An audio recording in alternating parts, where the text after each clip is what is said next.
Graça e paz, irmãos. Então, mais uma vez, estamos na nossa Escola Bíblica Dominical, nossa lição. Espero que você tenha lido o livro, né? E agora você assista o vídeo e tira lá a sua foto. Se você não quiser tirar a foto, né? Foto é bom para a gente ver você lá, mas coloca o seu sim, né? O sim que leu o livro e o sim que assistiu ao vídeo, à aula, e você coloca lá para a sua presença, né? Estamos aí cada dia mais aumentando e queremos chegar a 100%. Sei que é difícil, mas depende de cada um de nós para chegar a 100%. Né? Está hoje conosco, né? Irmã Suzana, nossa professora. A graça e a paz a todos. Muito bom estar aqui novamente, participando com o pastor Adelson nessa lição, né? Adquirindo conhecimento. Muito bem, né? Então, né, como já disse, participa, assista o vídeo e vamos lá, né? Hoje é a nossa terceira lição deste capítulo, né? Que tem como título a apostasia dissimulada, como os falsos mestres se introduzem furtivamente na igreja. Hoje, né, da página 124 até a 130, e o texto continua o mesmo, né, Judas 4, pois certos indivíduos se introduzem com dissimulação, ou seja, com engano, com falsidade, com mentira. Vamos lá, na página 124, que diz o seguinte, o primeiro ponto. Grandes conflitos entre o gnosticismo primitivo e o evangelho dominaram o século II, continuar, né, só explicando que ainda, mas continuando sobre o gnosticismo, né, domingo passado nós falamos um pouco, né, ele era mais extenso, hoje terminando, então aí ainda percorreu durante o século II o gnosticismo, né, a grande influência, o seu enfoque principal era a defesa. Falando lá, de explicar também, né, talvez eu não tenha lido o livro, mas a discussão aí é sobre o Evangelho de Jesus Cristo e o gnosticismo, a falsa doutrina. Né? O seu enfoque principal era a defesa da encarnação, a verdade de que Deus tornou-se homem no sentido literal, esse é o enfoque do Evangelho, porque essa foi uma das principais doutrinas que os gnósticos sempre atacaram, ou seja, os gnósticos sempre atacaram a verdade que Jesus Cristo veio em corpo, né, matéria, né, como nós, o corpo físico, que os gnósticos sempre combatiam que Jesus Cristo não havia nascido como homem, não tinha o corpo físico como ele teve. Tem, né, hoje é o corpo glorificado, na verdade, mas como ele teve um corpo físico. Lá em João a gente vê o verbo se tornou carne e habitou entre nós. A maior prova disso está escrito em João, então não dá para defender essa tese de que Jesus Cristo não teve um corpo físico. Aí vai duvidar da própria Bíblia, dos escritos bíblicos de João, o Evangelho de João, né? Me fale agora, não vou arriscar não, mas é logo no início, o Evangelho de João já fala o verbo se tornou carne e habitou entre nós. O enfoque do Evangelho de Jesus Cristo é esse, que ele é 100% homem, 100% Deus. Então, negar isso é estar negando o próprio Jesus Cristo. Não dá. Então, e o gnosticismo nega isso. Logo de cara já dá para perceber que é uma falsidade, que é uma mentira. Não tem como. Só as pessoas realmente que não vão crer em Jesus Cristo. É um ataque direto, né, pastor? É um ataque direto ao alicerce da fé, ao Evangelho, à obra e pessoa de Cristo. Então, o pastor Adelson já disse tudo aqui, né? Vamos continuar, porque realmente, como nós fomos alertados, como nós vimos nas Escrituras, não tem como duvidar, não tem como negar, né, o que eles tentam fazer, sem chance. Não dá, mas infelizmente tem pessoas que ainda caem, né, nessas conversas, né, nessas vãs doutrinas aí criadas pelos homens. Mas o outro ponto, na página 125, um exemplo de como os gnósticos tentavam subverter a doutrina da encarnação, envolvia uma das primeiras seitas gnósticas, dirigida por um falso mestre chamado Cerinto, esse cidadão aí, o autor, né, John MacArthur, né, que você preferir falar, né, cita ele que foi um dos os primeiros influentes do gnosticismo lá que combatia a verdade.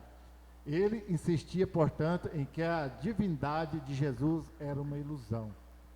Ou seja, ele atacava os pontos principais. Primeiro a encarnação, né, a parte física de Jesus Cristo, a parte humana de Jesus Cristo, e depois vai atacar a própria divindade. Ou seja, o erro duplo na pessoa de Jesus Cristo.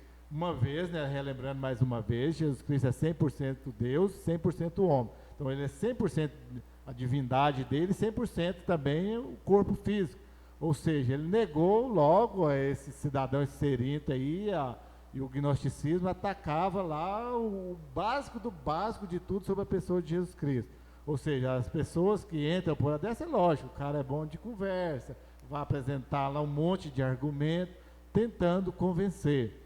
Aí, mais uma vez, né, não vou cansar de falar, vou insistir em falar, isso tudo é só falta de Bíblia. Se a pessoa lê, né, aí eu não vou discutir nem se a pessoa não acredita ou se não acredita. Agora a pessoa que fala que acredita na Bíblia e não lê também, às vezes vai ser confundido quando depara com uma pessoa que tem um certo conhecimento, uma certa eloquência, pessoa boa para falar, né? Quando era menino, já falei algumas vezes aqui na igreja, né? Cidadão lá falava, como é discutir com um padre lá que gasta 8 anos, 10 anos, né? E o cara sabe, eu não sei nada, né? Lógico, eu tinha isso na cabeça também, né? Não vou discutir com uma pessoa que sabe mais do que eu. Não, eu não preciso saber tanto, eu preciso saber o fundamento principal, né? E o gnosticismo não ia com grandes teorias, às vezes, né? E atacava logo o principal. Como o senhor bem disse, pastor, a nossa âncora são as Escrituras. Eu estava lendo algumas teorias gnósticas durante essa semana e tem umas histórias, umas fábulas, uns argumentos que eles usam para combater a Bíblia. E muitas pessoas, como o senhor acabou de dizer, que não têm o conhecimento, não têm a base bíblica, são enganados por essas teorias, são, né, como diz, encaminhados ao erro. Mas é lógico que os líderes, os falsos mestres, têm a sua culpa. Mas as pessoas também têm uma parcela muito grande. Porque a Bíblia, na maioria das vezes, aquilo que está lá, a parte, digamos assim, misteriosa, mais difícil, Deus deixou para a gente entender quando a gente estivesse lá. Então ficou a parte mais fácil. É questão de ler e querer acreditar naquilo que é muito claro, né? Não tem muita dificuldade, nem fazer muito questionamento. Eu não estou para questionar a Bíblia, procurar invenções lá, descoberta, né? Para quem leu a lição vai ver aí que as pessoas ficaram tentando, o Evangelho de Judas, que a gente vai ver, outro Evangelho, fiz uma nova descoberta. Não, toda a revelação que era necessária para o homem está na Bíblia. Agora, se eu não leio o mínimo, não busco o mínimo de conhecimento, pelo menos leio toda uma vez, aí fica difícil, né? Agora, depois que eu leio e quero ainda ter uma descoberta espetacular, algo mesmo assim fabuloso, essa nunca foi a intenção da Bíblia, foi só de esclarecer de forma mais simples possível, para que o homem pudesse compreender Deus, toda a vontade de Deus, todo o objetivo, né, para o qual nós somos criados, que é glorificar a Deus. E na página 125, né, outra variedade predominante de gnosticismo, conhecida como docetismo, ensinava que todas as manifestações da natureza humana de Jesus, inclusive seu corpo físico, e, portanto, sua crucificação e ressurreição eram apenas ilusões. Mas outra, né, idiotice aí que a gente vê, as pessoas querendo enganar as pessoas, querendo desvirtuar toda a obra, e atacou toda a obra de Jesus Cristo, a sua encarnação, o seu corpo físico, a sua obra de redenção, a sua crucificação e o fechamento da sua obra, que foi a ressurreição, nos dá a vida eterna. Ou seja, negar os 3 pontos, o nascimento, que é a encarnação de Jesus Cristo, a sua crucificação e a sua ressurreição, poderia falar logo que Jesus Cristo não existiu, né, que encurtaria a conversa. Verdade, pastor. E essas obras gnósticas, igual aqui falou sobre o docetismo, nós vamos ver também sobre o sabelianismo e outras, sempre tem o objetivo, né, de perverter a pessoa de Cristo, a obra de Cristo. Por exemplo, tem para todos os gostos. Aqui está falando da obra de Cristo, da pessoa de Cristo. Tem aquela que fala, inclusive, pastor, sobre o Espírito Santo, que o Espírito Santo foi criado por Jesus para servir ao Filho e ao Pai, um ser criado. Então tem para todos os gostos, o engano existe. Agora cabe a nós estarmos preparados para combater essas verdades, essas mentiras, né, em prol da única verdade, a verdade que liberta e que salva. E as pessoas que são mais atraídas a isso são aquelas que, né, gostam dessas discussões, né, de invenções, de essas especulações, né, e o Onan fica mexendo no som, a gente fica perdido, né? Né? Isso não era para fazer parte da lição, não, né? Mas vamos lá, né? Então, ou sei lá, seu microfone, alguma coisa aí, né?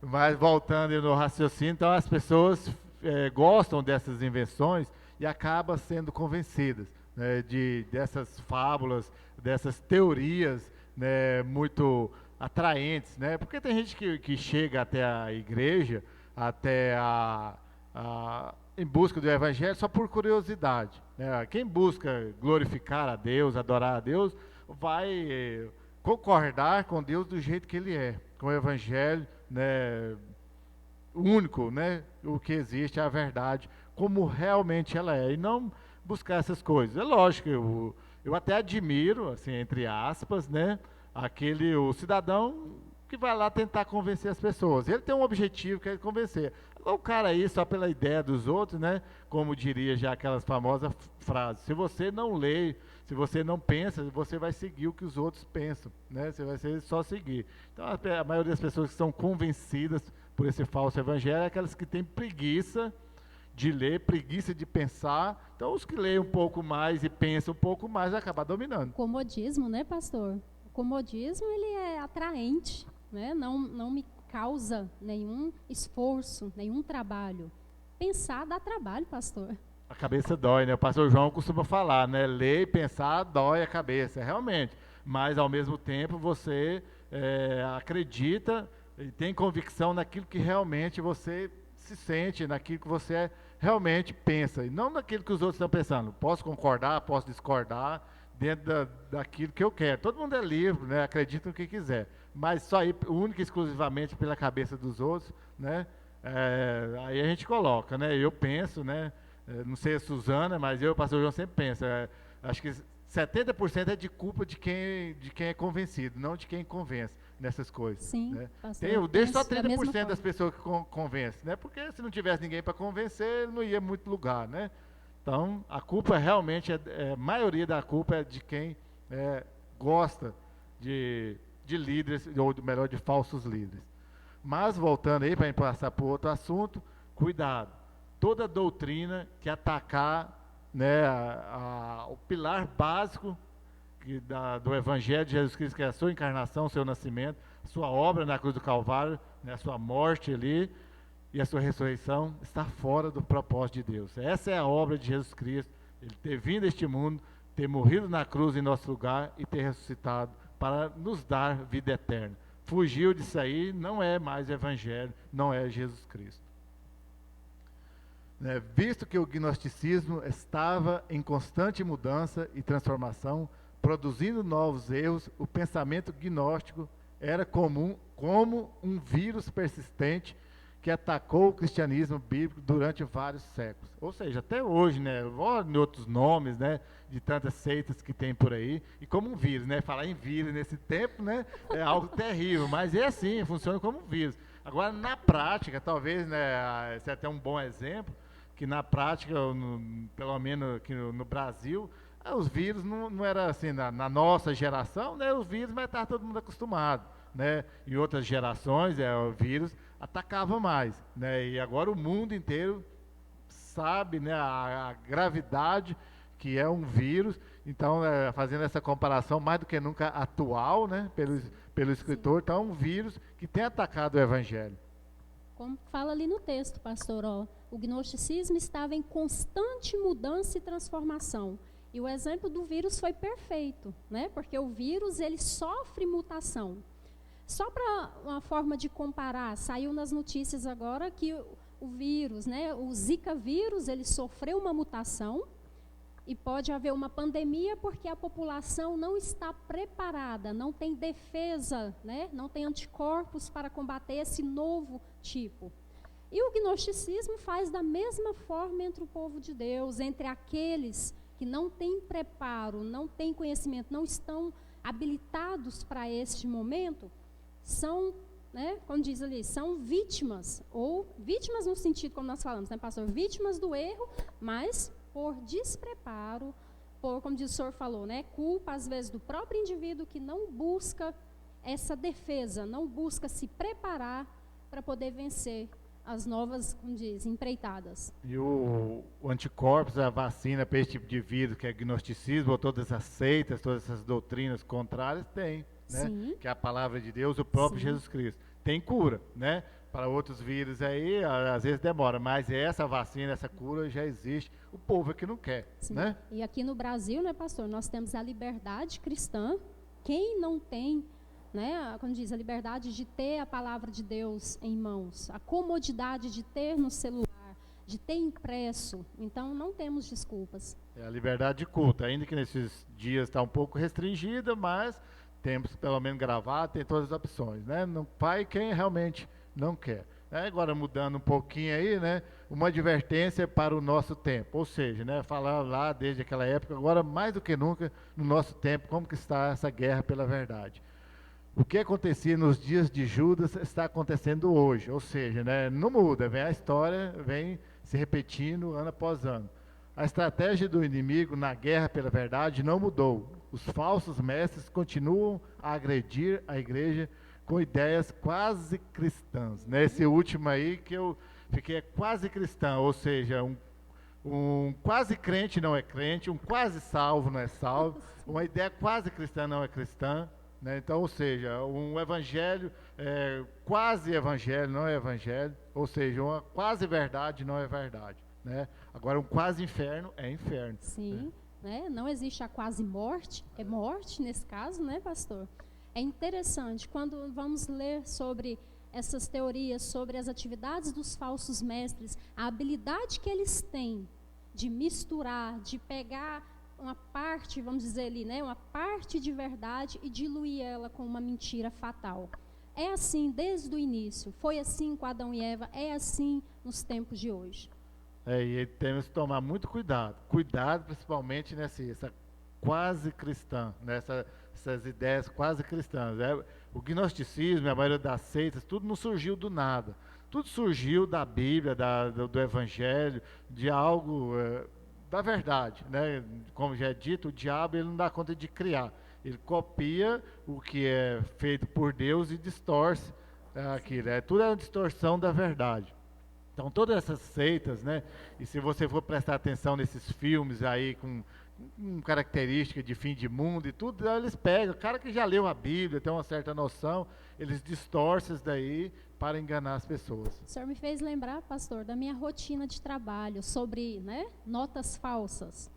Quem não conhece, pega uma nota falsa, né, como sendo verdadeira, até que ela cai na mão de uma pessoa que reconhece e rejeita a nota.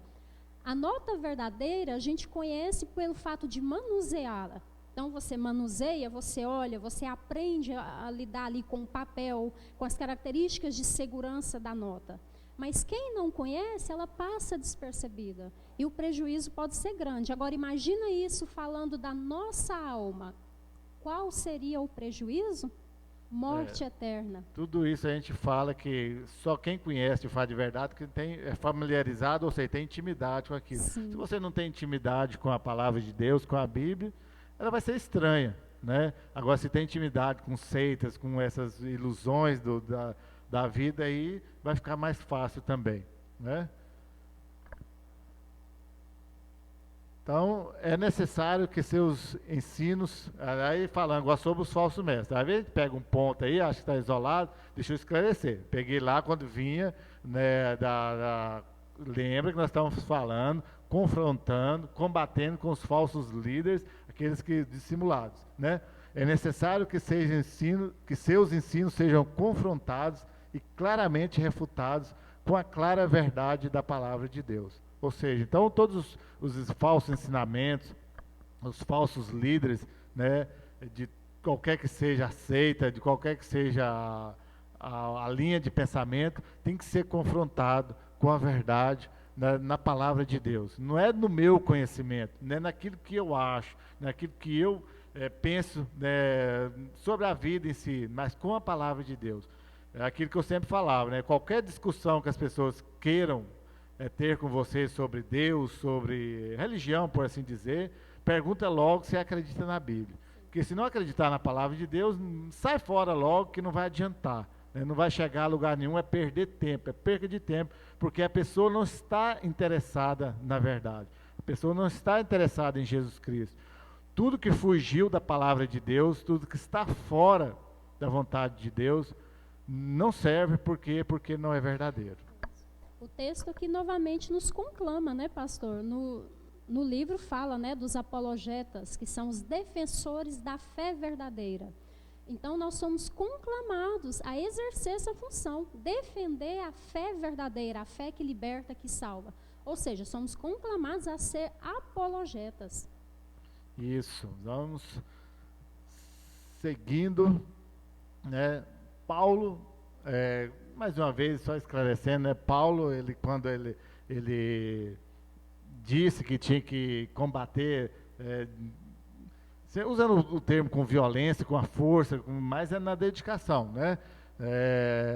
Paulo não estava propondo o uso de nenhum tipo de violência, ou seja, da violência física, né? Sua declaração a respeito de fazer calar, quando ele fala que deveria calar os falsos mestres, possui um tom de autoridade, uma firme certeza que a faz parecer menos do que politicamente correta aos pós-modernos. Ou seja, Paulo, quando ele fala que precisava calar os falsos mestres, os enganadores, ele não estava falando que por violência, né? Aliás, nenhum dos apóstolos, né, que andavam, né, os discípulos que andavam ali com Jesus Cristo, aprendeu com Jesus Cristo, que não era na violência, não era na força física, era falando a verdade, era falando da palavra de Deus, que era o próprio Jesus Cristo, para as pessoas, que elas se convencessem ou se deixassem ser convencidas pela verdade, e não por violência. Por violência, né, aí nos nossos dias, todo mundo sabe, né, domina quem tiver mais força, quem tiver mais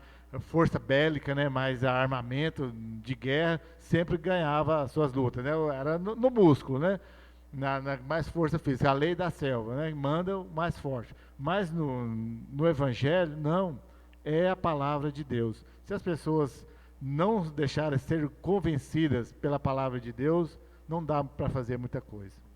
É porque na geração atual, né, pastor, no novo relativismo aí, as palavras têm um tom que às vezes assustam, né, os indivíduos de hoje. Por exemplo, confrontar já remete a um ato de violência, né? Mas não é isso, como o pastor Adelson acabou de explicar. O confronto aqui é defender a fé que salva. Não pode falar nem a palavra discussão. Tem uma discussão. E discussão, na verdade, hoje pode falar é dialogar, ou uma conversa, né? Respeitosa, não sei o quê. Então é uma geração fragilizada, né? Cheia de... não sei se é porque eu estou ficando velho, né? Mas a geração Nutella, que o pastor João fala? Eu gosto de falar Nutella, eu gosto de falar de frescura mesmo, né? No meu tempo, mas não sabia nem o que era bullying. Então, hoje é bullying, né? Quando a gente cresceu, não tinha disso. Quando dava para fazer alguma coisa, eu falava assim, você parecendo uma mulherzinha. Você falar isso hoje, né? Não pode falar, né? Para um menino que você não fizer isso, é uma mulherzinha. Aí você ainda corre o risco ainda de ser recriminado, né? Falar, mas eu confrontar, você não concordar. Né? E o Evangelho deixa bem claro, Paulo, né? João, Judas, os apóstolos, ele bate sempre, eles se confrontam, né? E, né, bem claro, tanto que eles confrontavam, que eles entregaram a própria vida pelo Evangelho. Hoje, quantos dariam conta, né? Não dá conta nem não pode nem ofender o outro, né? Não pode nem falar, confrontar, bater de frente, que já é quanto mais entregar a vida pelo Evangelho. E é a forma também que as pessoas querem ouvir, né, pastor? Porque os bereanos confrontavam o que o apóstolo Paulo estava falando com as Escrituras. Era um confronto ali. Então, assim, as pessoas de hoje, elas, como diz o senhor, né? Elas querem ouvir na maneira delas. E as palavras hoje, elas assumem um tom perigoso, vamos dizer assim. mas não podemos nos intimidar. E é o que eu costumo falar sempre também, né? Que eles querem ouvir, né? Melhor dizendo, quer que os pregadores, né? Os professores, quem fala sobre Deus hoje, fala aquilo que eles querem ouvir, não o que Deus quer falar, né? Então, nós, né, que ainda acreditamos no Evangelho de Jesus Cristo, precisamos confrontar sempre, falar a verdade bíblica, né, do jeito que ela é, não do jeito que as pessoas gostariam que fosse, né? Portanto, aí agora também é um ponto que eu gostei demais, né? Esse daí, portanto, é o cúmulo da tolice, né?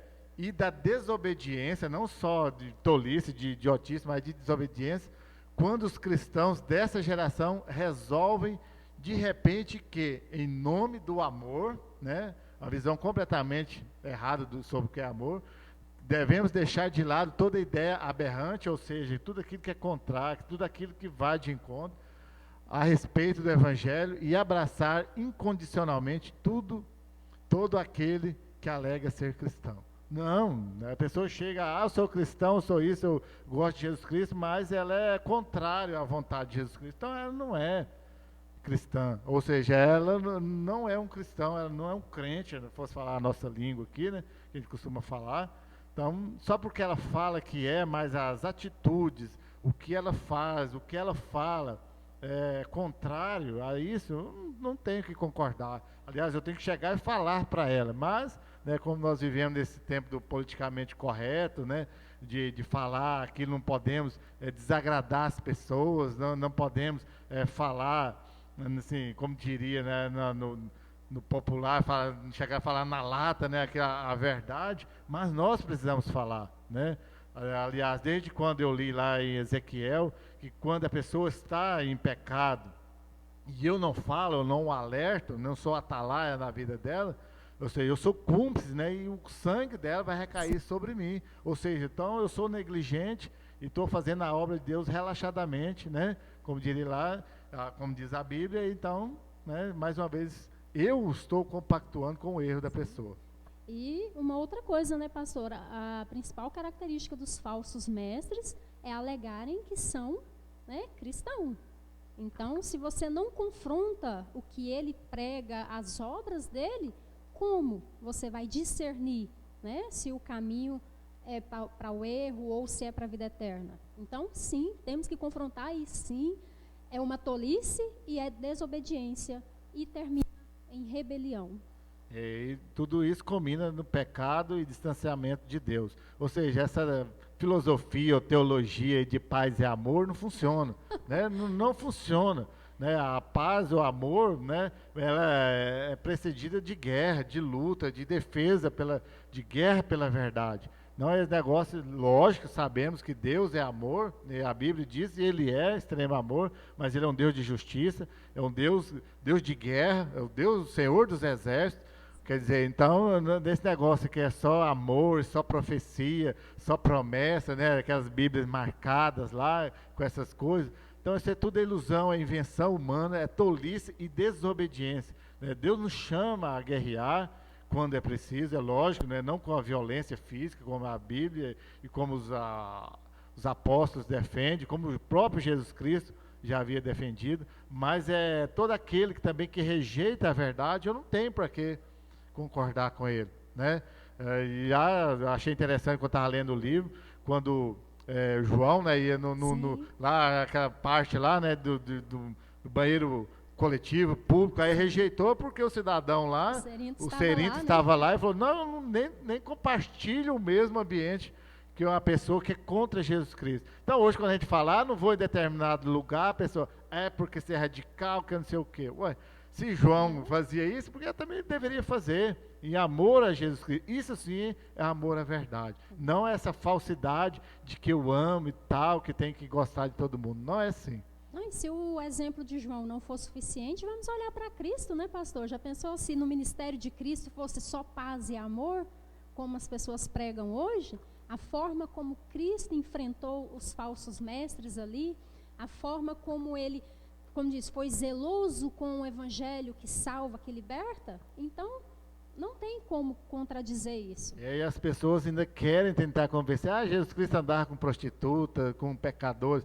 Andava, não fazia o que eles faziam, ensinava. No entanto, ele não queria andar com os fariseus, que eram os falsos mestres, Né? que eram os enganadores. Ele preferia estar lá no meio como por assim dizer, no meio da ralé, mas não cometia pecado, como nós deveríamos fazer, né? Ir lá e anunciar Jesus Cristo, anunciar a salvação, o Evangelho, né? E nos afastar dos falsos mestres, dos enganadores, das pessoas que realmente sabem o que estão fazendo, estão buscando uma mentira e enganar as pessoas. Muito bem, né? Então, né, nós chegamos ao final da lição. Espero que você, né, quero reiterar mais uma vez, espero que você tenha lido, tenha assistido esse vídeo, né, essa nossa aula, e quiser tirar algumas dúvidas, né, posta lá suas dúvidas, né, que nós possamos caminhar juntos. Sim, foi muito bom participar, aprender mais uma porção, né, da palavra de Deus, da vontade de Deus para as nossas vidas. Insistam, esforcem-se, como o pastor já tem chamado aqui todos os domingos. Vamos participar, vamos aprender, vamos manifestar nossas dúvidas, porque é na dúvida, né, pastor, que vai crescendo, que vai aprendendo. Às vezes a sua dúvida é a dúvida do seu irmão, então vamos participar. Então é isso, irmãos, graça e paz, que Deus os abençoe. A graça e a paz.